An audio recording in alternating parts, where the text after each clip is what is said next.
Kanina pa sila dito nanikit sa harapan ko ito. Tapos ngayon umikot ako sa ibang kainan, ang dami nakaparking. Anong pinagkaiba? Wait lang po Oh, sige. Ito po kasi may nasign. Oh, pero yun doon sa kabilang kainan, paras lang naman dito. Ba't ang daming kumakain? Kasi doon. Ang dami ngayon, tingnan mo, ang daming kumakain. Ang daming sasakyan na nakaparking. Bakit sa harap ko lang? Dito po kami nasign sa opisina. Pero yung dito allowed, yung iba dito allowed? May mga Wala, ang dami. wala.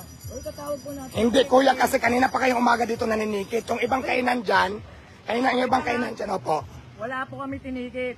Pinapipe namin po doon yung iba, hindi po namin tinikit. Ang dami ng datitikitan. Hindi na. May panikit ko kung nanikit ako ha. Kasi ang gusto ko lang, hindi, ang gusto ko lang mangyari maging patas lang. Kasi, Kami asa, hindi po kami. ito lang tanong lang. Wait lang. Sabihin mo naninigit kami. Sinong nag-utos talaga na diwata lang ang bantayan, ganon? Eh, may mga nakasign po yan dito. Kasi ganito, yung kainan doon, ang daming kumakain ngayon. Galing ako doon. Sa akin, bantay sarado nyo. Diwata lang ba talagang binabantayan? Kami nga lang po yung nasign dito. Oh, yan lang naman eh.